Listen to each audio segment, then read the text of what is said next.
Welcome to Kiss the Reviews. I'm Armando, that's Corey, and today we're doing 1991's Double Impact. Before we get started, if you want to follow me or Corey on Twitter, you could follow me at Junior D's, you could follow Corey at Corey_idol.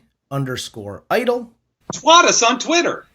Let's get into this movie. So, yes. Double Impact. The comedy. Double Impact stars Jean-Claude Van Damme as Alex and Chad Wagner, Geoffrey Lewis as Frank Avery, Alonna Shaw as Danielle Wilde, Alan Scarfe as Nigel Groffith, and Bolo Yeung as Moon. I fucking love Bolo Yeung. The dude doesn't say a word in any of these movies, and he's one of the best actors in the movie every time. Yes.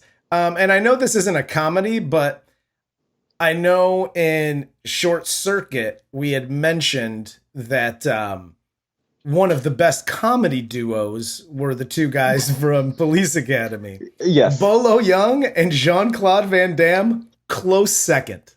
A close second. They're pretty great. They should have started a comedy troupe. You were right.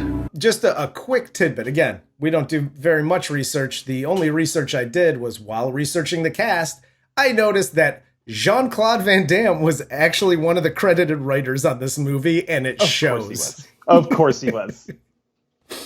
Although I will say this, the best joke in this entire movie, and then I'll actually, let you get started with the show, was him constantly talking about his black silk underwear. You, of all people, should know I would never in my life wear black silk underwear. Wait, take your fancy clothes and your black silk underwear and go back to Disneyland. His timing with your black silk underwear was fucking phenomenal. Well, let's jump into this because I got plenty of comments ready, just locked and loaded. So this movie opens up with some shaky ass helicopter camera work. And then we see a set of baby twins in China at the celebration and the opening of the Victorian Harbor Tunnel. And Nigel Groffith and Paul Wagner give their speeches as they open said tunnel. And Paul and Catherine Wagner, the parents of the twins, are driving home talking on CB radios with their bodyguard, Frank Avery. And they're followed by this car and are met at their home by Moon, Bolo Yeung, and his goons. And hilarity ensues, and bullets start flying, and everybody dies. Paul's killed, along with Catherine. Frank shows up, he murks some fools, and then he gets one of the twins out of there, while the nanny takes the other. And they just kind of go their separate ways, never to talk to each other ever again.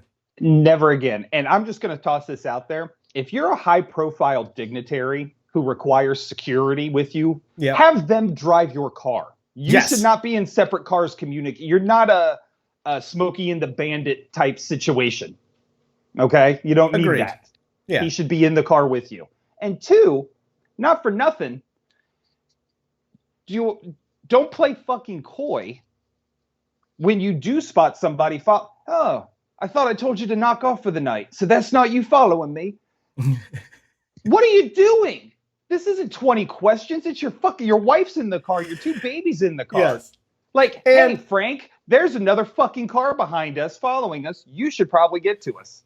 And I'm going to just throw this out. And I know it was 91.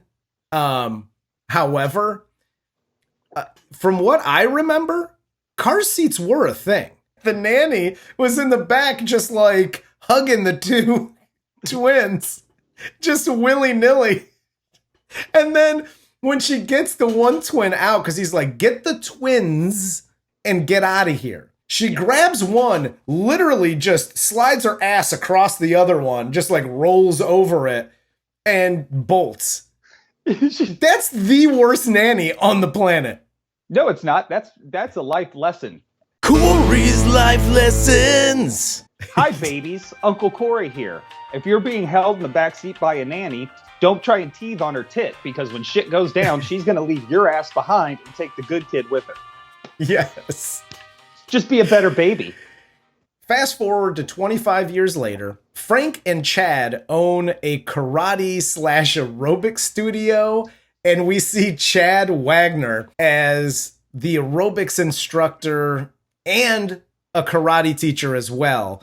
The karate students start to make fun of him because of what he's wearing, like the spandex shit.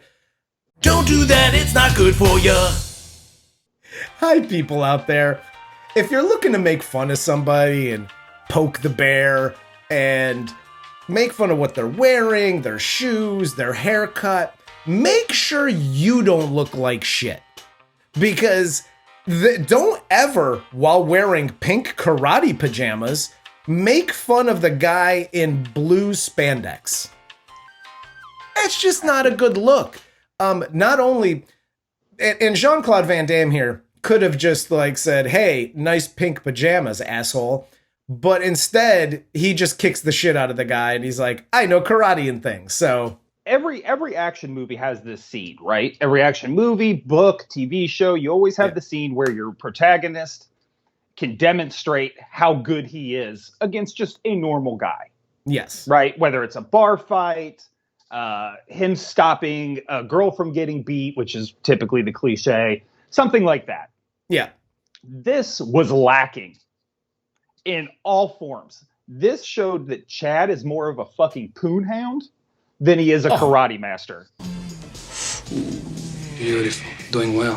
Which is fine, but like it's just a bad way of setting it up. Like if you even for another example in a JCVD movie, in Kickboxer, his teacher takes him to a bar one day and gets him fucked up, right? And then he pays a bunch of the local guys at the bar to fight him. That demonstrated Jean-Claude is drunk as shit and still able to beat all the local thugs in this bar. So he's a good fighter. This is just like, okay, he beat up a fucking, Australian with a ponytail and a pink fucking gi. And a yellow belt. And he had like a yellow belt. Right. Congratulations. You're definitely a match for Bolo Yeung in an hour and a half. But we did get a good split shot though. And that's one of, if not the only split shot in this movie, correct? Yes. I didn't really notice any others. There might have been one more, but it was on the split count. It was very low this time. I would have lost money on the over under on that. Frank then brings him into his office, tells Chad they're going to Hong Kong and that he's not really Chad's uncle, but he doesn't tell him why they're going to Hong Kong. He brings him into the office and he was like, hey, Chad, we're going to Hong Kong. And Chad's like, cool, maybe I'll get to hit on some Asian chicks. Like he immediately is like, dude, it's fucking party time. We're going to get drunk. I'm going to get laid. This is going to be awesome. You were right. First of all, I think they're what, 26, I guess. If it's 25 years later, they're roughly 26. You waited 25 years to tell him that his parent, okay, cool, fuck, whatever, dude. But he doesn't really tell him, and he doesn't tell him anything until they get to Hong Kong. It's another life lesson from Corey. Hi, adopted parents. Uncle Corey here. When you are getting ready to tell your child that they were adopted, do the opposite of what Frank does here. He unloads 26 years of shit in 15 seconds on this dude who can barely function as Chad is one of the most naive human beings I've ever seen on film. He's like fucking Bambi that knows karate. And you're just unloading all of this shit onto him. And then, you, as Armando was saying, you don't even unload all of it. You just stop halfway and like, oh, by the way, I'm not your uncle. We're going to Hong Kong. Here's a Mahjong Palace. Deuces. So they get to Hong Kong. They stop at the local Mahjong parlor. And people in the bar start treating Chad like they know who he is, giving him drinks and money. And a chick comes over to him, Danielle Wilde. She comes out and takes Chad in the back room to touch his pee-pee for a little bit. That's a good girlfriend. That's all I'm saying. It is a good girlfriend. He doesn't know who the hell this chick is, but he does not care either. Yeah, no, he does not. He was just like, cool. He found the one blonde in Hong Kong and she just started grabbing his dick. full disclosure, I'm like, all right, where do you want to go? She's touching his pee-pee. He then turns around. He gets headbutted by Alex. And after Chad wakes up, they are both told that they're twins and how they were separated. And here's a don't do that real quick. Don't do that. It's not good for you. Hi, everybody. I'm going to kind of piggyback off of Corey's PSA here. But you may want to give these fucks a heads up. Just a heads up. Let's take away the whole how you told them it took 25 years for others to come out. Just, could you call Alex and go, hey, this is who I am. I'm bringing your twin brother. You were separated at birth and yada yada. And I finally found you. And then maybe, I don't know, on the plane to Hong Kong or on the drive from the airport, give Chad a heads up and be like, yo, this is where we're going. You have a twin brother. So you don't get jerked off by your brother's girlfriend and get headbutted. Yeah, you could have alleviated all of that with two simple conversations. After getting the whole full story of what happened and who did what to who and yada yada, they decide to go after the triads and the people that had their parents killed. So this is the part of the movie where I'm out after Frank demonstrates his own stupidity here, because Danielle has the common sense to say, what proof do you have? Is there any sort of proof? Any legal documentation? Frank goes, I got the goddamn scars to prove it. I'm who I say I am. That's not evidence. There doesn't have to be, girlie. I was there. I got the scars. Excuse me, Frank. What proof do you have that this tunnel actually belongs to these two boys and they are who they say they are? Be it goddamn noms, what happened? Jeez, what's her problem? That's where I'm out too. But at the end of the day, it was just like, are they owed millions of dollars? They failed, the writers, including JCVD, failed to include why they have to go after the triads and Griffith and the other dude. Yeah.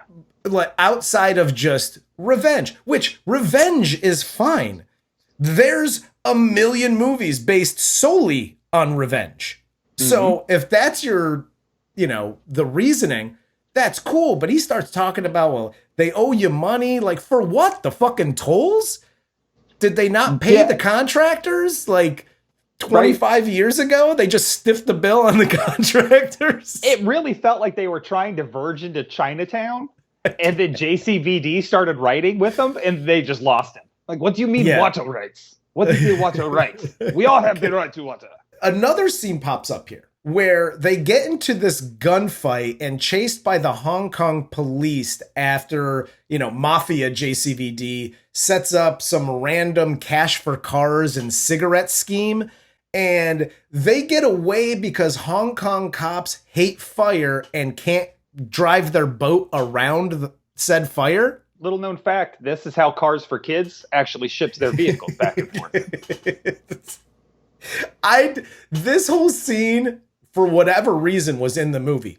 Didn't need to be there, but it was. But cool. So after the shenanigans, Alex tells them that Danielle has been working for Griffith for the past 5 years, and maybe she could get some information. So she starts doing her little sleuthy thing.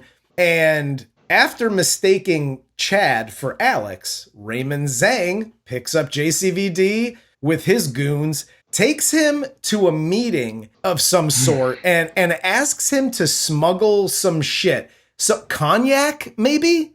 I think I was so confused at this point that I was just like, is it drugs? Is it because cognac comes up later, and cognac is what JCVD was smuggling, or whatever. He's smuggling, cool, alcohol. Awesome.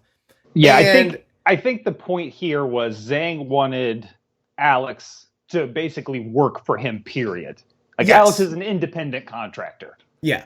And Zhang's like, no, you're coming to work for me. Chad, who everyone thinks is Alex, does the dumbest fucking thing possible here and goes, "Go fuck yourself." Go fuck yourself. It's another life lesson from Corey. Hi, guys. Uncle Corey here. If you're ever dragged to a meeting with the boss, the mob boss, and they say, "Hey, I want you to work for me," and you're planning to kill them within the week, don't get yourself beat up. Just say yes and leave, because you're going to kill them.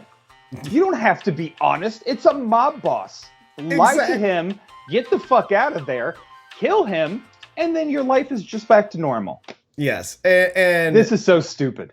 This is where, the Chad character, which, by the way, is the best name for this character. Oh, 100%. He's like deer in the headlights, and he's like, yeah, I'm so honest, and all I want to do is get laid and be honest about things, and I don't like you saying, fuck you and your whole family. And then he proceeds to get his ass kicked and thrown into a shipping container, and then they just drop him off and dump him out on the street.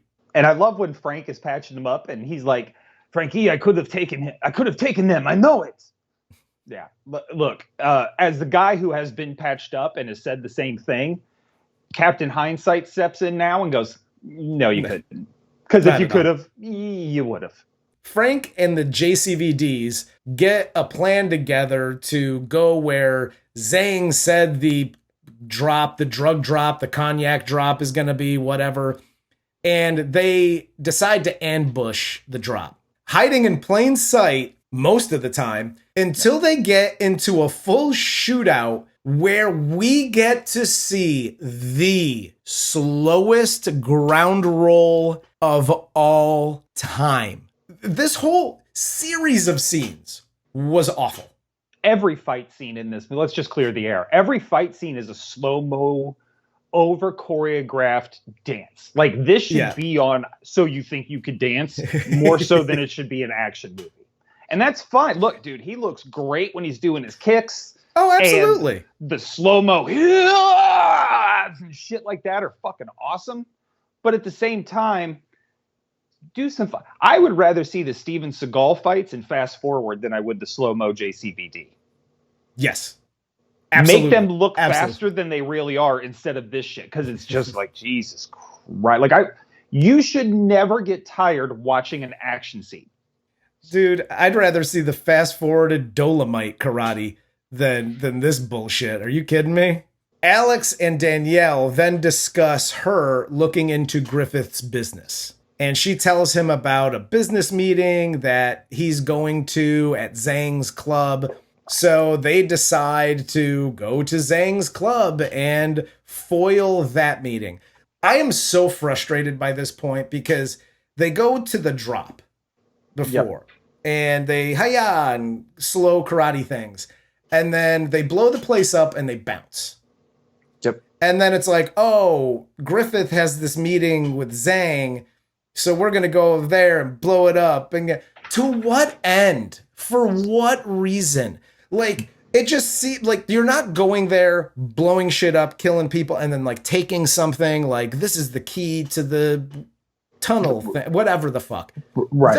There's no like point to any of it outside of we want to kill these two guys because they're responsible for the parents' death. But you're there when they're there all the time and you never kill them.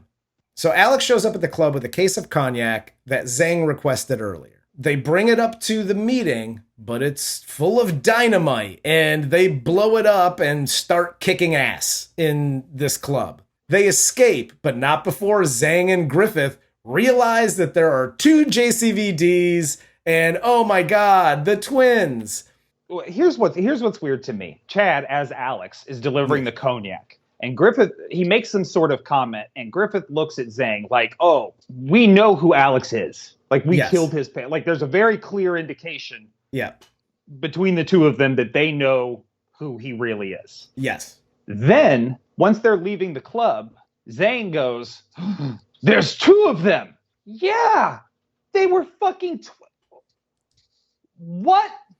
the fuck am I watching it? Like, nobody knows what they did in the past scenes. You're right again. You know what? This is just, it's such a weird, and you're right, because I was so caught up in every time the villainous female is on screen, I am so distracted because I don't get it. The security guard female?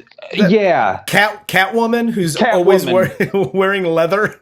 With thighs as big as my fucking torso, which was hot as shit, by the way. I ain't dogging her out. But oh, no, I'm not dogging her out either.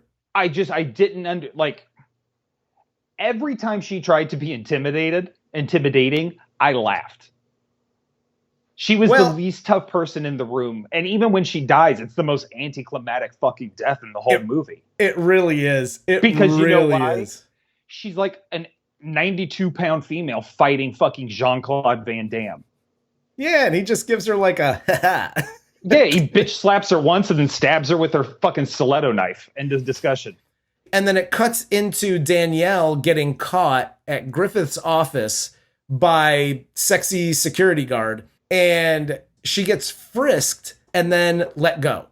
Yeah. And then Danielle calls JCVD and tells Chad that she found something in Griffith's files while Griffith and Catwoman listen in, I guess.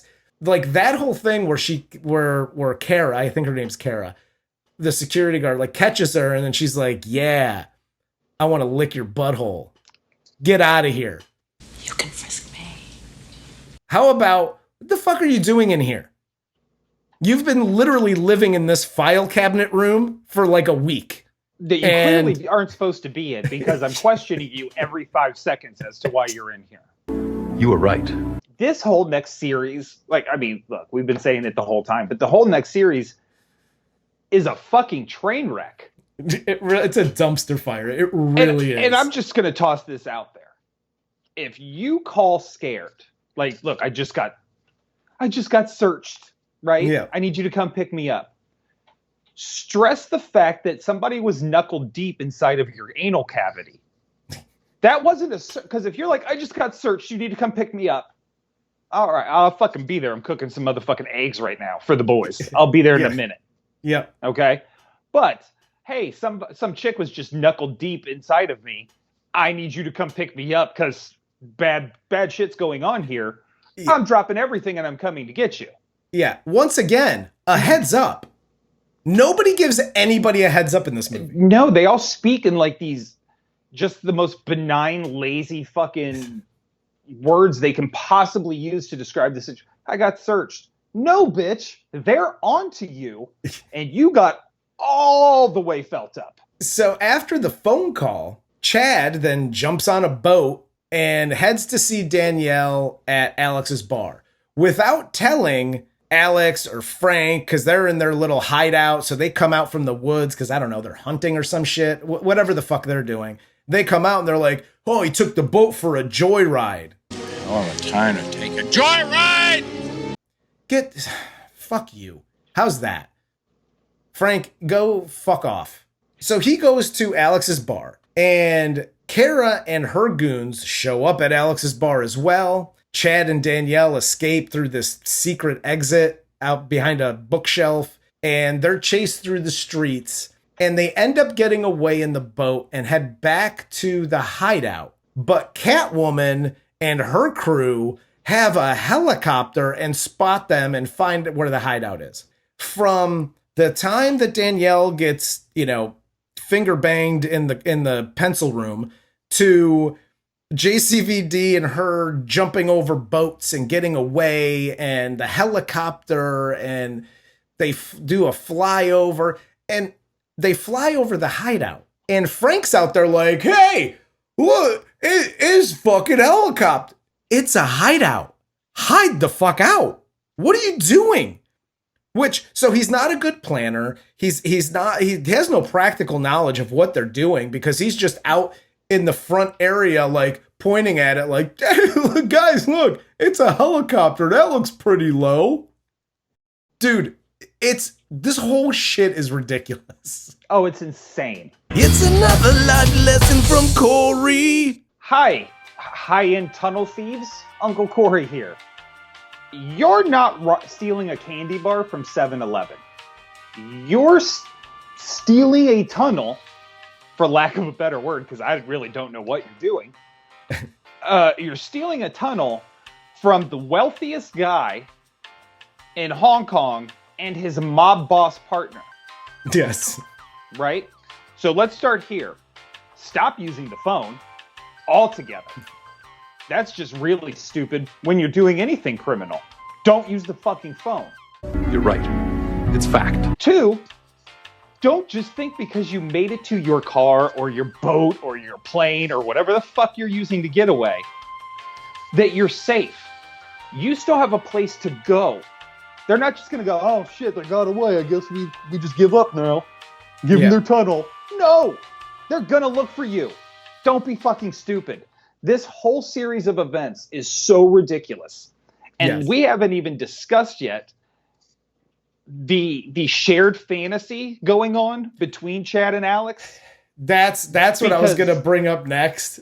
Because during that whole thing and their escape, all Alex knows is that his twin brother went to go get his girlfriend. So he decides to get shithouse drunk, and he thinks that Chad and Danielle are having sex. And so there's this weird back and forth, like, this is what's happening, and they're getting away. And then cut to Alex continually getting drunk, and this awful, I don't know, hazy looking sex scene between Chad and Danielle, and that's supposed to be Alex and Matt. Dude, it's a fucking shit show. This whole thing.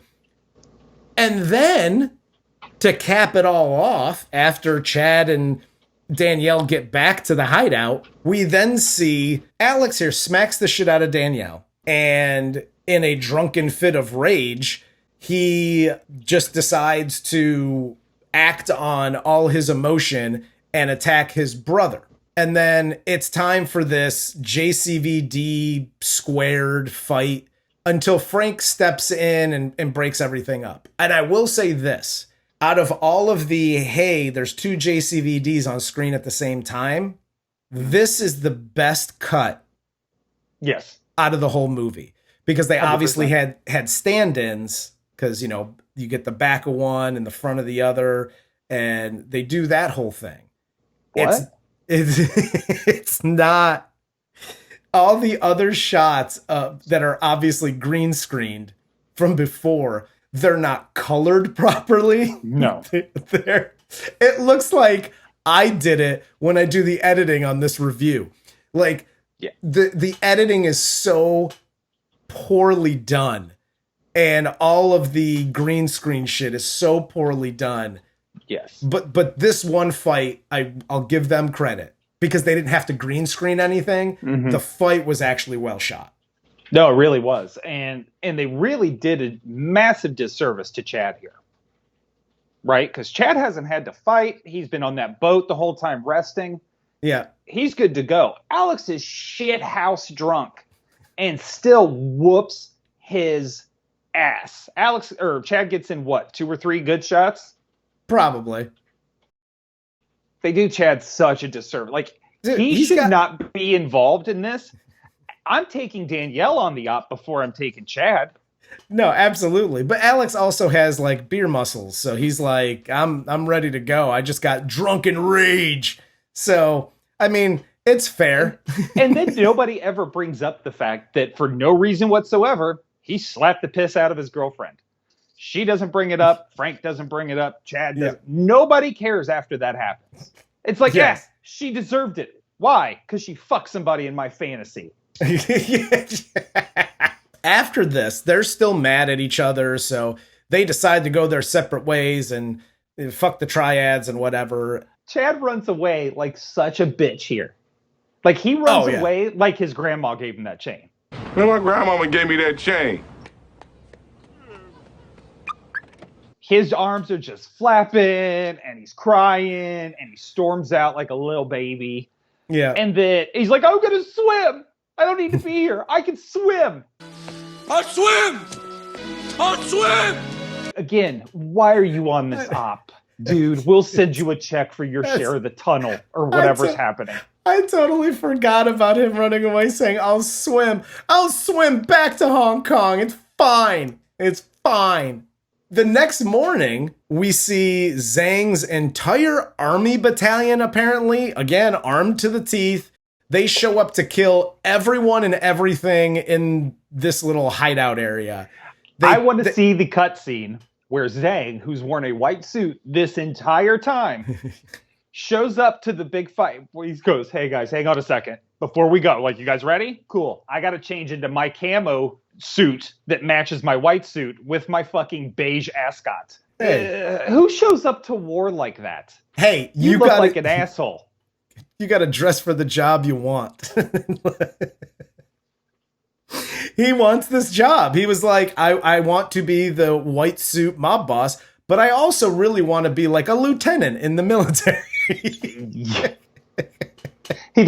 He's dressing for the job that's going to get him cast in Police Academy.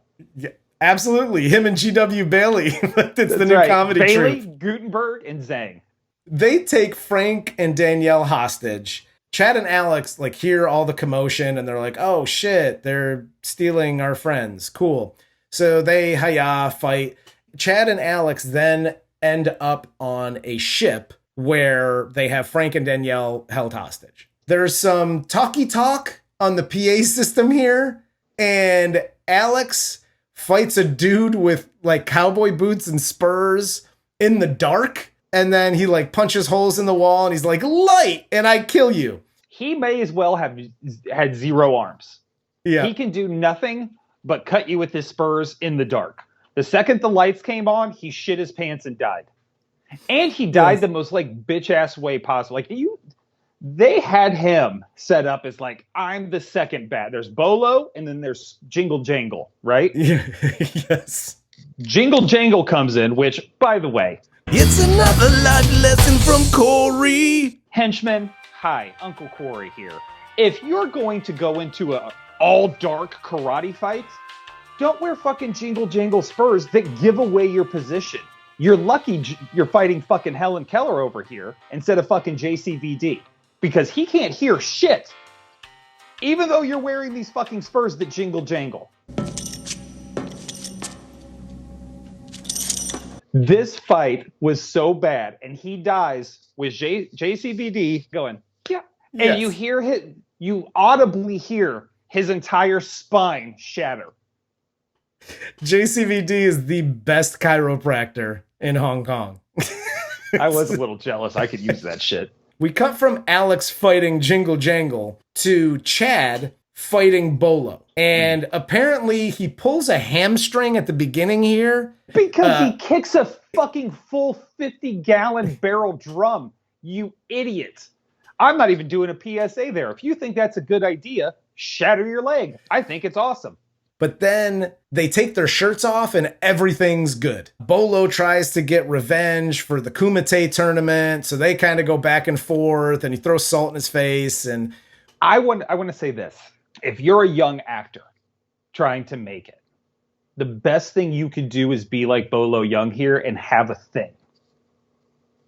Right? Like have a niche that you're really known for. Like Bolo, he blows the best snot rockets. His snot rockets are lit better than most of the JCVD side-by-sides in this movie. Absolutely. The mist just flowing from this dude's fucking nostril is phenomenal.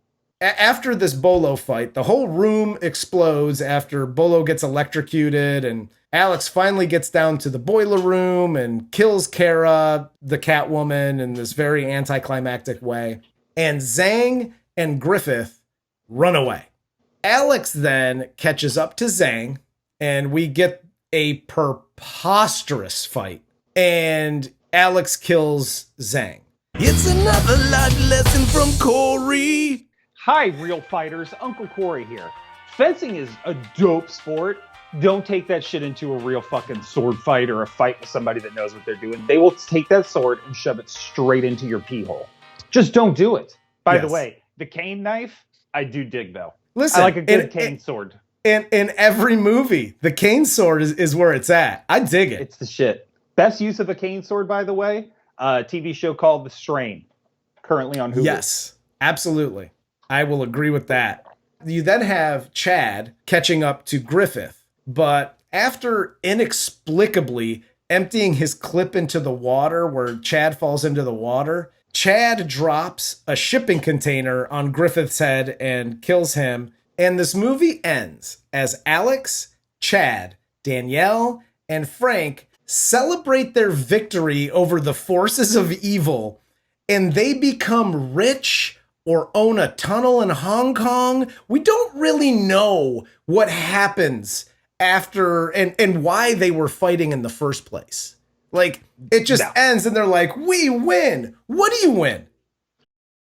Yeah. Nothing. We just killed everybody.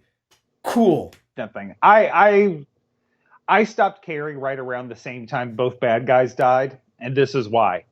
Because Zhang had a horrible death. Yes. He gets his shit caught in the gears, and his Yep. arm's all fucked up. He falls off that crane or whatever the shit they're on, and he just plummets to a fucking hard concrete death. Griffith gets swashed by a... Griffith doesn't feel anything after about half a second. Yeah. Zhang's living with that the whole way down. Yep. No, and that's all I cared about, to be honest with you. Once they died, I was like, all right, movie's over. I checked out. I literally checked out after Frank tells JCVD that they're going to Hong Kong and doesn't tell him why. I was like, this guy's an asshole. I don't like JCVD's character as Chad Gigabyte or whatever the hell his name is. But I didn't. I actually liked the Alex character. It was, but my biggest question was, and again, this is a question. We get it. JCVD is not the best actor of all time. However, these twin boys were split up at after they're like a year old. Mm-hmm. One gets taken by Frank to France and then LA.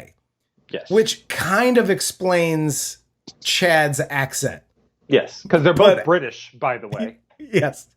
But Alex, who gets taken by the nanny to just like a orphanage in Hong Kong. Mm-hmm. British controlled Hong Kong. Yes. Gets brought up in Hong Kong and raised as a child to an adult and still has this weird French accent. That's not how accents work. No, it's definitely not. But they do share the same sex fantasies at the exact same time. Yes, so there's a chance that they just like somehow are able to connect. Sure. The lengths that the industry went to put JCVD in like certain situations, but then they were just like, the accent. Fuck the accent. Well, we explained the accent here because he moved to France. And well, what about the other guy? Fuck it. It's fine. just gravel his voice up. That's all you gotta do. Hey, I am no French. I grew up in Hong Kong. Still so sound French, motherfucker.